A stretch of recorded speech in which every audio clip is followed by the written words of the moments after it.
जय माँ कामाख्या। आपको माँ का बुलावा मिला है, तभी आप इस वीडियो से जुड़े हैं। आज जो मैं आपको सुनाने जा रही हूँ वो सिर्फ जानकारी नहीं है, बल्कि एक दिव्य अनुभूति है जिसमें कामाख्या तंत्र, मोक्ष का रहस्य और माँ के अदृश्य कवच की शक्ति समाई हुई है। कामाख्या तंत्र कोई गंत्र मात्र ही नहीं है, ये शिव और शक्ति के मिलन का जीवित विज्ञान है।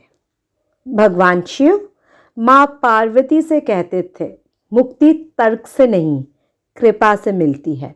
कामाख्या तंत्र कहता है, मुक्ति का रास्ता शरीर को छोड़कर भागने का नहीं है, बल्कि उसी शरीर में शक्ति का जागृत करने का होता है। 4 प्रकार की मुक्ति होती है। सालोक्य मुक्ति, माँ के धाम में वास करना, मतलब माँ के मणिद्वीप में वास करना। सारूप्य मुक्ति, माँ के समान स्वरूप, जैसे कि आप माँ के जैसे ही हो जाओगे। समीप्य, माँ के सानिध्य में रहना।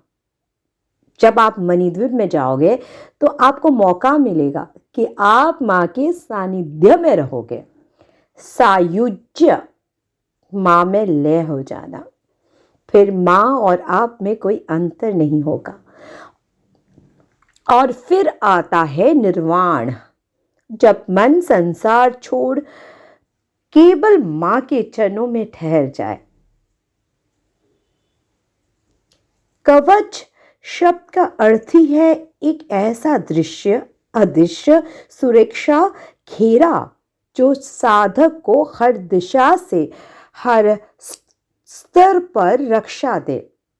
जब आप कामाख्या कवच पढ़ते हैं, आप केवल मंत्र नहीं पढ़ते, आप अपने चारों ओर से महाविद्याओं की ऊर्जा का परिधान करते हैं। ये केवल कवच ही है। ये कवच आपकी आत्मा की ढाल बन जाता है। भगवान शिव नारद से कहते हैं, हे मुनि, जो साधक इस कवच को धारण करता है, उसके जीवन में कोई भी त्रांतिक बाधा प्रवेश नहीं कर सकती। इस कवच में भैरव की ऊर्जा समाहित है, तेज, भयानक और रक्षक। शिव कहते हैं, इसका स्मरण भी त्रांतिक भय, मानसिक चिंता और आत्मिक कमजोरी को भस्म कर देता है। कामाख्या कवच एक ऊर्जा मंडल है जो 10 महाविद्याओं से रचा गया है। पूर्व दिशा में तारा रक्षा करे, पश्चिम दिशा से माँ भुवनेश्वरी रक्षा करे, उत्तर दिशा से माँ बगलामुखी रक्षा करे, दक्षिण से धूमावती, ईशान कोण से त्रिपुरा सुंदरी, ऊपर मातंगी, नीचे महाकाली, हृदय चंडिका, वाणी वाग्देवी और स्मृति पार्वती देवी रक्षा करे। आपका पूरा शरीर एक महाशक्ति का क्षेत्र बन जाता है। कोई भी शाप, नजर या नीच प्रयोग आपको छू नहीं सकता। त्रांतिक बाधा, ऊपरी हवा, शाप, सारी चीजें समाप्त हो जाएगी अगर आपने कवच का पाठ किया तो। मानसिक शक्ति और आत्मबल में वृद्धि होगी, साधना में सफलता मिलेगी, जीवन में स्थिरता और प्रतिष्ठा, संतान, रक्षा और रोगों से मुक्ति भी मिलेगी। विवाह बाधा निवारण भी होगा, धन और भाग्य की वृद्धि भी होगी। कवच केवल रक्षा नहीं करता, आपका जीवन पथ खुलता है। अब प्रश्न ये उठता है कि कवच हम कैसे करें? प्रतिदिन माँ के सामने दीप जलाकर पढ़ें, फिर इसे लाल कागज पर लिखे और उसे ताबीज में डालें। ताबीज को गले या दाहिने हाथ में बांधे।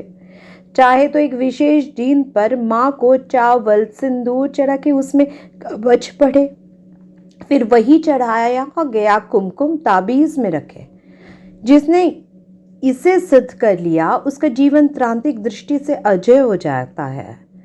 माँ के रजस्वला होने का पर्व नहीं केवल, बल्कि शक्ति का नवोत्थान काल है।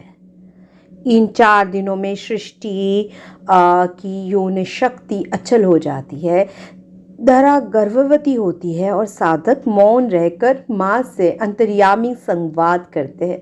इसी काल में कवच सिद्धि, तांत्रिक प्रयोग और मोक्ष साधना अत्यंत प्रभावशाली हो जाता है। तो अगर आप भयमुक्त जीवन चाहते हैं, अगर आप आत्मबल और साधना में स्थिरता चाहते हैं, अगर आप माँ की कृपा से मोक्ष पाना चाहते हैं, तो माँ कामाख्या का ये कवच आज ही अपने जीवन में उतारिए। इससे न केवल आपकी आत्मा सुरक्षित होगी, बल्कि आपके भीतर छिपा हुआ दिव्य तेज जागृत होगा। जय माँ कामाख्या, जय माँ त्रिपुर सुंदरी।